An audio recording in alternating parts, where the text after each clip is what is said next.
Hello friends, I am Rob here in my lair, and today, I am going to be doing something that hopefully I don't do too often. It is a sum up of a good number of sessions, and the reason for this, twofold really. The first reason is that I got a new computer, and the new computer did not come with the software that I'm familiar with. So I had to go out and find a new video making program, which took me out of my pattern and groove of doing videos right after the session. So everything is fresh in my memory. I can give you an accurate recounting of what had happened. You know, lots of good things there. And I fell out of that practice. So I have done a sum up video for my Warhammer 40k, the birth of the campaign, the judges, as well up to the session before the last. And as I do this, I remember I have to do one for that last session, which I got to do before the next session, which is next Thursday. So I've got stuff to do. But throughout this whole thing, there are several sessions worth of adventuring that the guys had gone through that I did not cover. And I am here to rectify that to an extent now. Now, I can't say I'll remember every single detail. There was a lot that happened. The group did some cool things. They may have done some things that weren't so cool. And I won't be able to outline everything. My notes tell me who they met, who they fought, the battles that took place, and who was there. From there, I have to extrapolate a few things. There were obviously some key things that I will remember.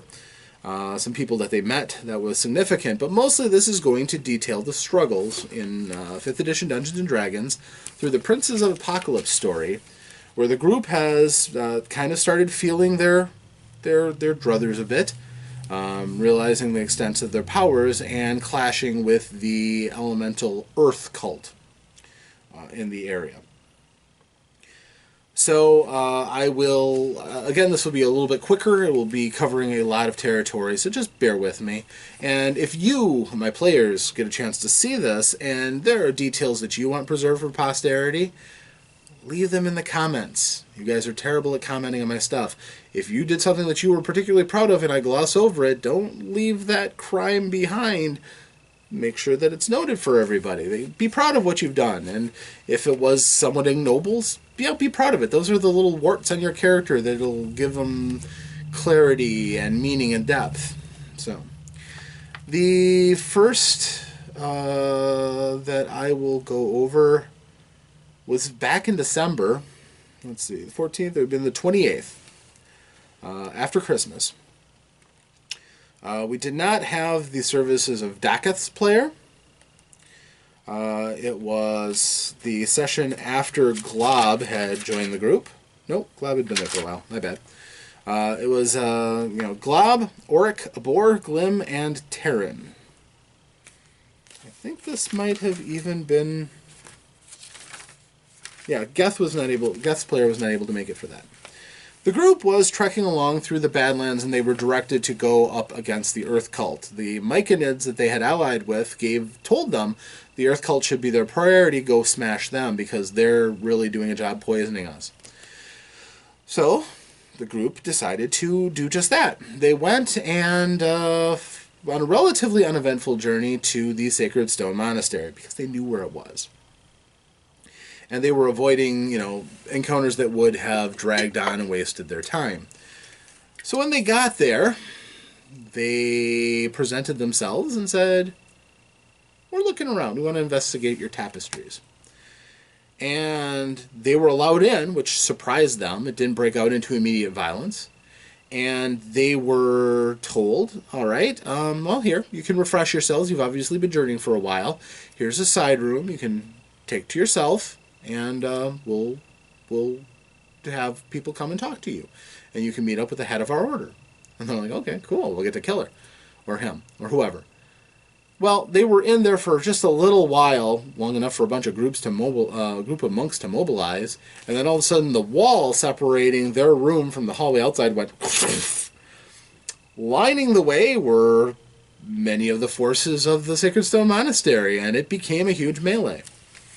The monks individually weren't all that tough. They had abilities to parry near misses, and multiple attacks, even if they didn't do a lot of damage, could certainly whittle down the players.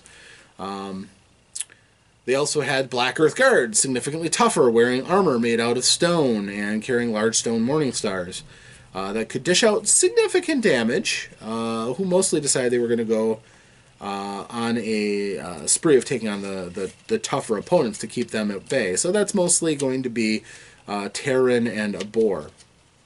An Elemental got thrown into the fray, as well as the head of the order, Helen Ray, who herself is a fairly skilled monk, I believe up to about 7th level of power.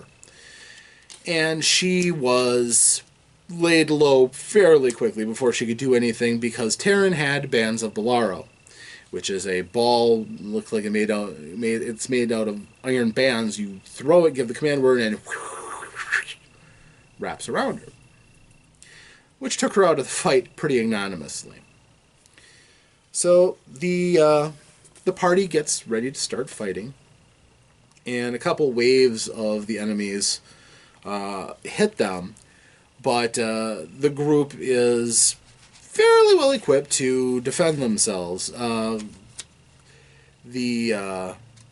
having Dakith or Geth really kind of hurt them, because Dakith deals out, he's a great striker, and Geth is decent at crowd control with his spells that can slow and chill opponents. So without that, it was a slog. The group got bloodied up pretty badly. It was not their finest hour. And we left at the end of the night without all of their opponents being put down. They finished off the first wave, but they could hear more coming. Next session, the 11th of January. This time, Geth's player and Dakith's player show up. So their characters are fresh. They didn't go through the trials and travails that everyone else had. But they were presented upon by a fresh batch of monks, another priest, several more of these guards. A gargoyle came flying in, several Duergar, dark dwarves, and came charging in to try to save Helen Ray and punish the intruders. And this time the battle went a little differently. Of course, you still had in the middle of the fight Terran, who with his reach and his polearm were doing a really good job of dominating a chunk of space, which was only compromised when the gargoyle came flying around and messing with his control zone. Dakith moved up to take on the new Black Earth Guards, and with his high damage output, he suddenly realized that as a striker he wasn't really set for tanking, because his low armor class, reasonably low armor class, let him get hit repeatedly and punished pretty harshly. The major thing that kind of started swinging the fight, Glob was doing nothing more than really throwing out his finger firebolts. Wasn't helping a lot. But when Geth came in, a proper sorcerer with experience, the two cantrips together really started whittling down enemies, taking out opponents who were weakened as attacks of opportunity as they presented themselves. The Black Earth Priest died before they could really do much more than start inconveniencing people, and certainly not able to help heal anybody. The guards eventually required a Boar to split over to help out Dakith, because Dakith was getting just mugged. The two of them combined started really putting the heat on the cultists. The gargoyle came in and was resistant to everybody's resistant to everybody's attacks. Finally, the linchpin that looked like it was going to spell doom happened. Terran had finally taken so much damage from repeated, just small blows mostly, but a lot of them coming in from all of these monks throwing flurries of blows at him. He eventually drops. And the middle of that group that was all sewn up falls apart, leaving Glim very much exposed, even though he's trying to hold his own, leaving Auric exposed by himself without having anybody else to team up against. He's a very poor fighter for his level. Once he gets his sneak attacking in and all that bonus damage, it's great, but he needs somebody else to help him with that, or has to develop other means and lean on different magics, which he has some access to. He was not doing poorly, but and certainly better off than several like Daketh and Terran, but he wasn't getting the kind of kill count and dealing out the kind of damage that he was used to until he was freed up. What freed him up and got everybody else up? Well, Geth has Lightning Bolt now. And he arced a bolt through the middle of the entire combat. Funny story about that, though. The player of Terran had just had a birthday. And what I do frequently is I give out a present to the player who has a birthday. In-game, because I'm cheap and I have a lot more players that have birthdays than I've ever gotten birthday presents from my players, which is almost none. So I give them a little gift. And in Terran's case, I gave him a magical pick that could extend itself into a lucerne hammer, a large pick and a large haft.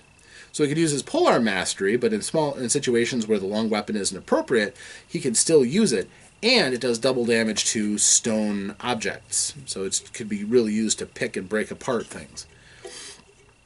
So he woke up with that because Hieronius gave it to him. He's like, "You will need this, my son, in the fight ahead. You are fighting creatures of stone. This will help." He's like, okay.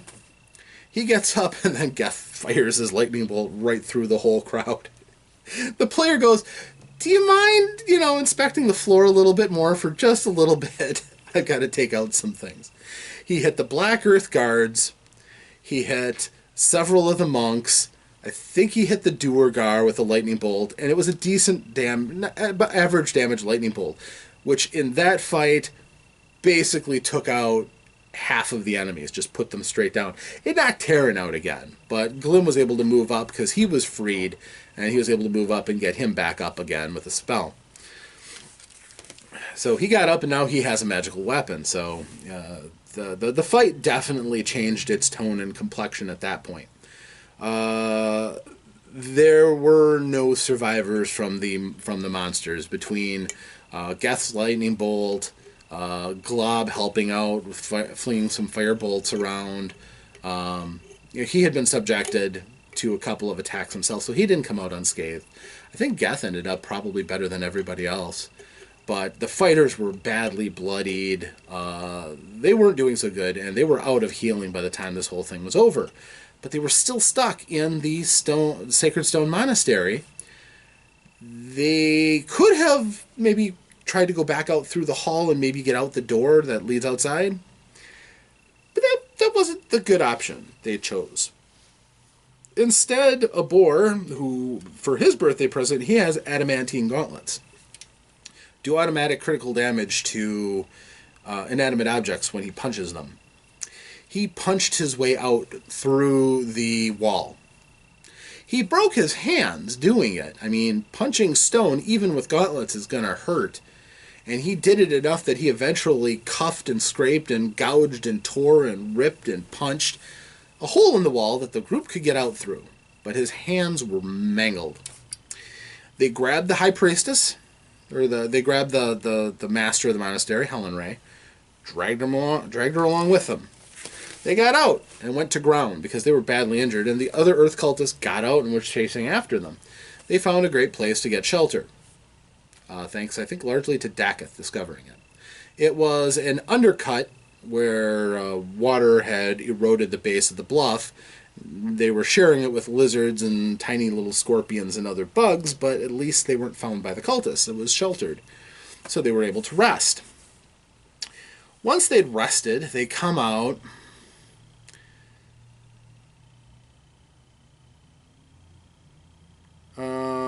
They had met some friendly dwarves in an encounter who offered to bandage up their the hands of Abor,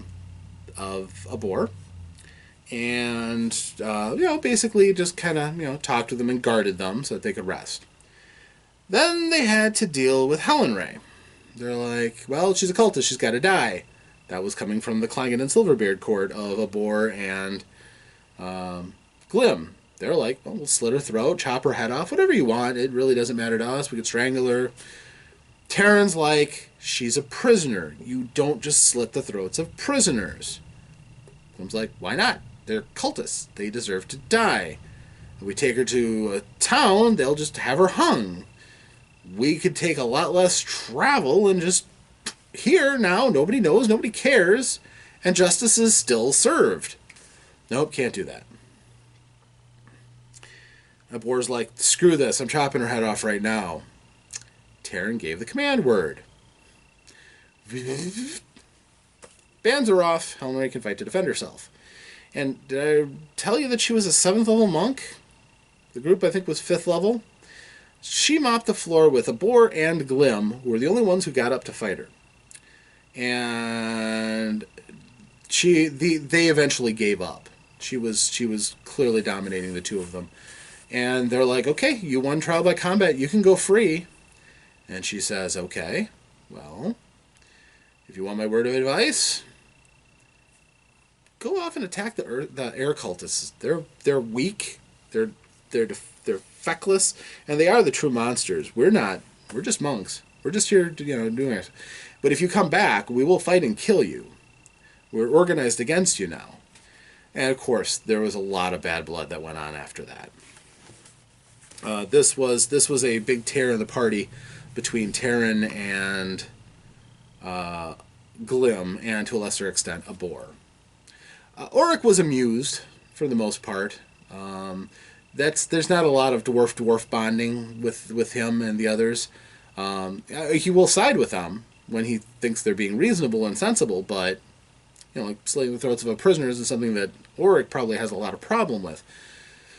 But and so anyhow, that was the end of that session. Next was the 25th of January. The callback to the Sacred Stone Monastery, because of course they went back. Glim does not like the idea of anybody getting ground back that he's already paid for once. It's a very dwarven outlook. So they went back to attack. And of course, there was Helen. They went to the central area of the monastery. They fought Helen, some more of her monks. Also, several guards. A gargoyle, Duergar, and a tainted Gale of Dur. And it was another big fight. This was full of big fights that scratched the little cockles of their tactical hearts.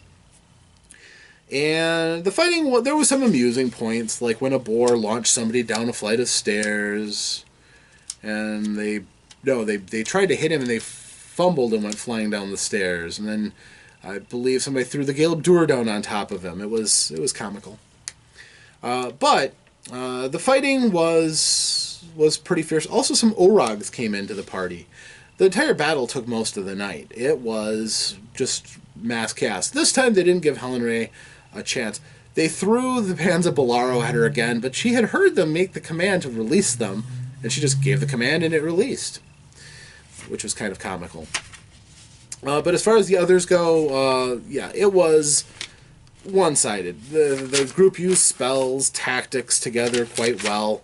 Again, Dakith wasn't there for that session, but the rest of them were, and I defanged one part of the encounter that I had in mind with Dakith, but it was pretty much the encounter from the book. It was pretty good. And the group fought well. So then the group had the upper floors of the monastery pretty much swept. All the foes had congregated there to help defend. So the upper floors were okay. They went down to the lower levels and found out that the cultists were mining for something. They weren't sure what, but the cultists were mining. They freed prisoners. They fought some very strong half-ogres and a few other Black Earth guards. But eventually, after fighting some Black Earth overseers and a Minotaur, they found a large number of prisoners, including a Cyclops, who had been bound up. He had reddish skin, and his name was Magnus. I may have had a little bit of Warhammer 40k in the brain. If you know Warhammer 40k, yeah. I wasn't intended to be a direct theft. It just kind of came out that way. Seriously. No, seriously. But Magnus turned out to be a psychic cyclops. Yeah, a little too close to the vest there. But he healed them. He gave them his marker for freeing him, and was like, if you need me, I can come and help you. Turned out to be, have a lot of foresight, and generally a good guy to have on your side. The group fought a few other gargoyles, and decided they were going to continue on in this undersection of the monastery. So then, the group then goes on. That session took place February 15th. There was because of the shorter February, that was the only session in February that they did. There was a little mix-up in flip-flopping because Dacketh's player wanted to had to miss a session otherwise, so that we flip-flopped. It was fine. They also met a guy named Oleg, who had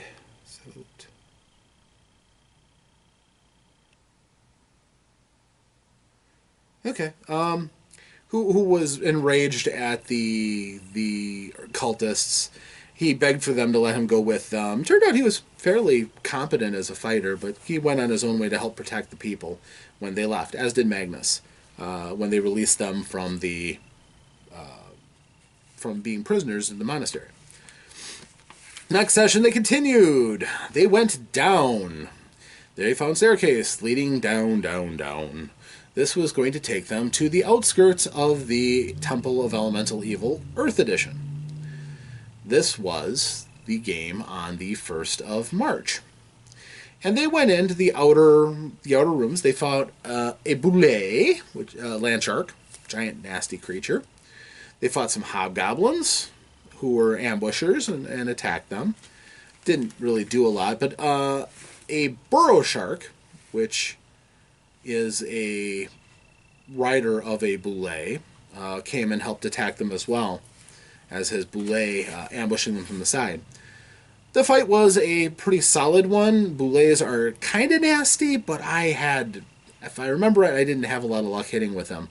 They escaped through the encounter without too much difficulty. That was to change when they progressed further and alarms started to sound. They were confronted by all the big defenders of the Earth Temple, which includes Duergar to fight them. I believe they were lightning bolted or fireballed. There was an iron golem that attacked them. They actually ended up destroying that, knocking it off of a high ledge. They fought an ogre, but the thing that really ruined their day, the iron golem tied them up for a while, but a stone giant was just lobbing stones, doing crushing damage to them. Knocked several of them out. I think one of them was Geth. And they were driven back. They had to retreat, stumbling over each other, running up the stairs to get out. The Black Earth cultists basically sealed up the way behind them by shaped stone and filling in so they couldn't go back at the time. The party took that as a sign that maybe things were a little too hot for them right now. So they turned around and left, decided they were going to go back to to civilization, recoup, train, do good things. Well, the next session was the St. Patrick's Day episode, which I have a long-running tradition of. And that was on the 15th. The group got back to civilization and found out that there was a crazy kobold running around demanding that people give him their pants. And he was a skilled fighter who could take them from people if they weren't careful.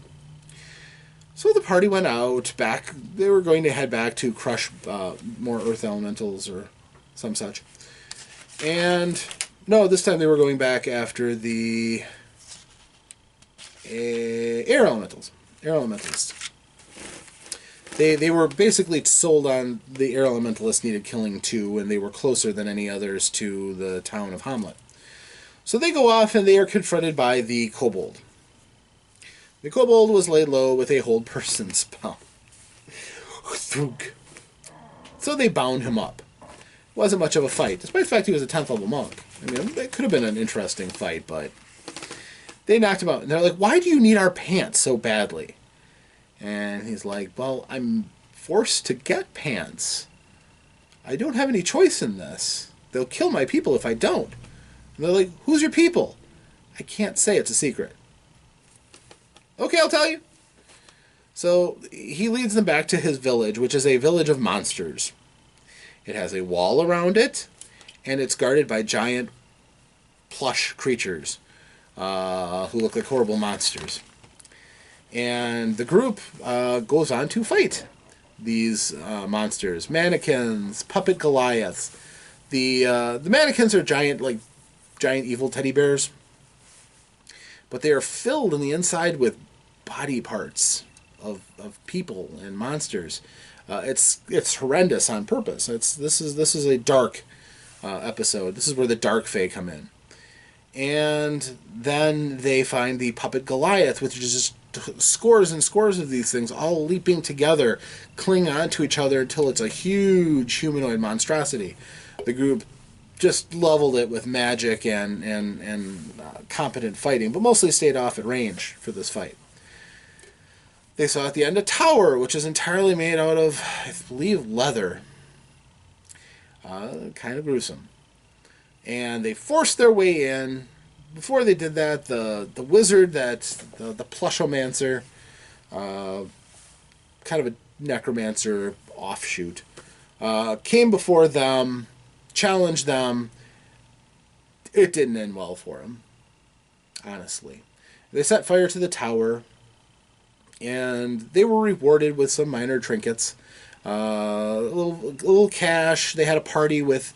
as it turns out, they weren't monsters that were in that. They were glamoured leprechauns. Because I do leprechauns a lot.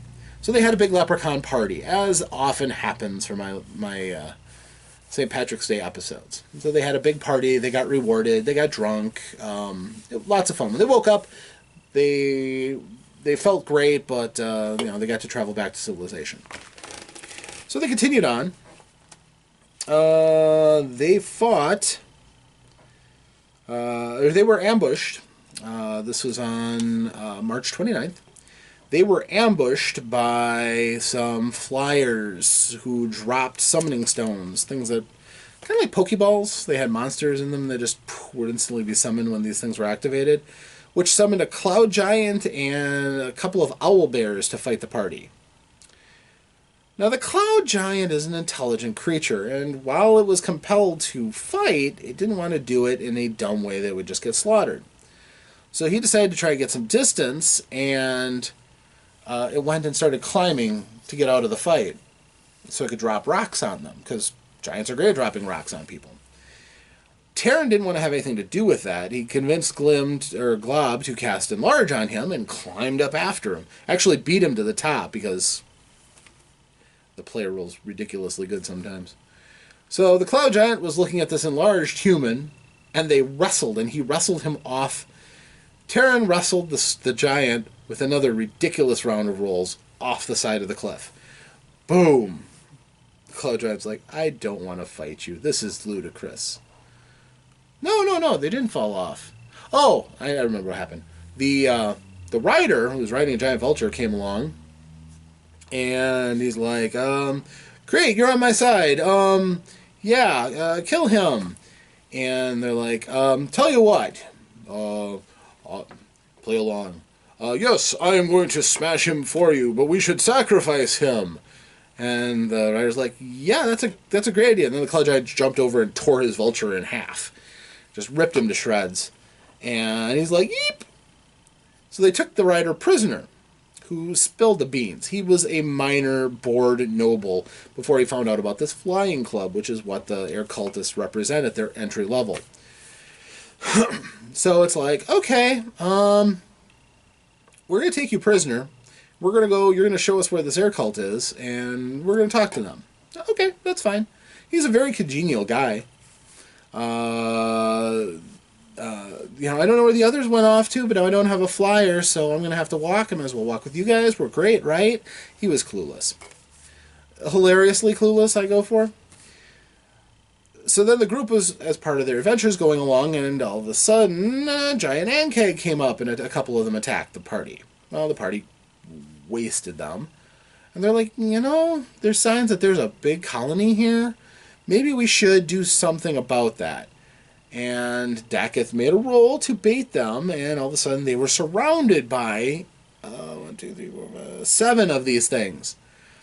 And ankegs are like giant ants, but they can spit acid. So they got volleys of acid spit, crisscrossing the group, making sure everybody got tagged a bit. It doesn't do a tremendous amount of damage, but it does debilitate the group, and they absolutely killed off the rider that they had as a prisoner. The ankegs didn't care, he tasted fine. But they slaughtered all but one of the ankegs and did a great job for the surrounding area, because ankegs are ruinous to the environment. The next session, again, because of call-ins, we had a throwaway night. The next session was April 26th. And we still were down people. We did not have a boar or Glim. We did have everyone else. So I threw in an encounter that I had crafted, where the group discovered an arch by an oasis. And the arch had writings and scrawlings upon it, which they discovered, and a sigil, and they pored over what this meant. There was obviously something to this, but they couldn't figure it out, until they found that at the bottom of the pool there were some gold bars, which they wanted, but there were little fish in the pool. And so they pored over it until Glob just cast Mage Hand and lifted the bars out of the water for them. Or no, he used an Unseen Servant, because a Mage Hand was too weak. His Unseen Servant plucked the bars up and stacked them alongside.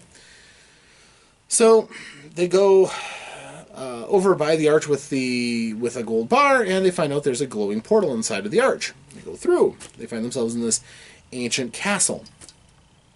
Eventually going into a great hall, at the head of which is a beholder, a big one, a really big beholder.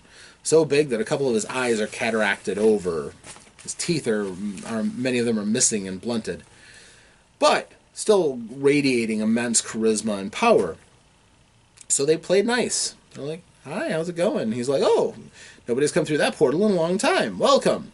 I am Abrazanthus, and I have been here. I gather information, what's going on throughout the different realms. Your realm had been shut off for a while, so tell me what's been going on." And they had a nice talk. They had a nice meal with the beholder, who's not evil. He's definitely an offshoot from the rest of the beholders. But it was just an encounter that I had that didn't involve combat for a day when it was slow, and I wanted to do something a little bit more cerebral and role-play-y. And we had some great role-playing in that session. With a smaller group, there was only 4 players. That was Terran, Dakith, Geth, and Auric.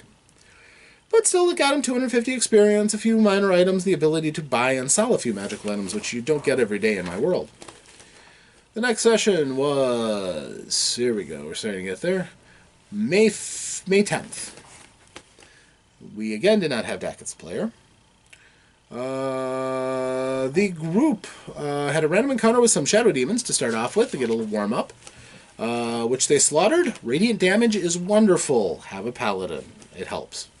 Also, the cleric. Between the two of them, they mopped up the shadow demons pretty straightforwardly. They eventually got to Weathergale Spire, where the air cultists recruit people for their club. And they knocked on the door, and they started slaughtering as soon as people answered the door. They killed some of the Feathergale Knights, which, guys wearing armor, decent weapons. In themselves, 5th level fighters would be a bit of a challenge, but the whole party against them, not so much. The air cultists represent the initial group that the party probably should go up against. They generally tend to be a little bit weaker, their organization's a little bit more scattered. I definitely think their prophet is the weakest of the lot, and just their general structure is just too chaotic for them to be as effective against the group. So the fact the group came here after already bashing the nose of the Earth cult, and also having, for the most part, cleaned out the Fire cult earlier, yeah, they're too powerful for the Air cult. So the fighting that they took place, they were taking on initiates who had 13 hit points and weapon was a dagger. This was not going to be a major problem for this group. So they waded through the entryway of the spire, and basically, between the shadow demons, the walking, a little bit of role play, and that fight, that pretty much closed out the night, which opened the rest of the spire for the next session, which was on the 24th of May. And they went room to room, tromping through the enemies. I'm not going to dignify this by, dressing it up. They just slaughtered everybody. See somebody, kill them. See somebody, kill them. There were only a few encounters worth even talking about. That was mostly the final encounter, in which the Master of the Tower, Thurl, who actually is a spellcaster, as well as a few other abilities, took some of his knights and had a defense where he'd stand at the top of a spiral staircase and launch bolts down at the party, who he had them by surprise because they weren't paying attention. They were rummaging through his bedroom. So he rocked the party with a lightning bolt. The fight was a little bit better. He was a bit of a tougher opponent than the rest of them that they had fought. And he thought to flee the fight when the rest of the party had killed his knights and were pressuring him. He jumped off the side because he can feather fall, except that Terran jumped off the side and slammed onto him and rode him to the ground, because that's the kind of thing that Terran does. And they landed near his griffin, which they killed, or drove off. No, they killed it. Dacketh made sure that it died, but it tried to fly off when it was clear that Thurl was not going to be able to get to it and get out. So they purged the entire tower of enemies. The only thing that they left behind were some flying beasts down below. Since they're not taking care of them, they'll either starve, or that's just a detail the group didn't decide to deal with. Actually, some lower functionaries are going to get them and take off with them. So the group decided that they were going to follow up on something that they had clued in on. At the top of the tower, there's a spyglass. When they looked through the spyglass, they saw somebody slip through a crack in the plateau on the far side of the valley from where they were at, which they realized betrayed the presence of the source of this air cult. And they were going to go and pursue that as their next objective. They also end up meeting with Bill. Bill is a person who is cursed by the god of travel and wayfarers, Farlingen, so that his entire body is covered with a map of wherever he is. He can't literally get lost because his body reveals the location of wherever he's at. And he's also immortal, but he's not enjoying it. It's not been a fun time for him because he's frequently kidnapped by adventurers who want to use him to find every nook and cranny of wherever they explored. He doesn't like that. It's just a non-fighter. But that was the party rampaging through the Earth Elemental Cult and finally polishing off the upper levels of both the Earth Cult and the Air Cult without actually polishing off the true temples of either. So they have the scent of the Air Cult on their nose, and that is where they are headed next. So we will see how their further adventures go with further updates of my State of the Dungeon address. I am Rob. I, again, apologize for going through all of the sessions, but this is the best way to catch up. So if it's a little long, you are catching hours and hours and hours of gameplay, and we will try to have shorter ones with more detail next time here in the Lair of OmnusI. Until then, I wish you many safe and profitable adventures, and I bid you farewell.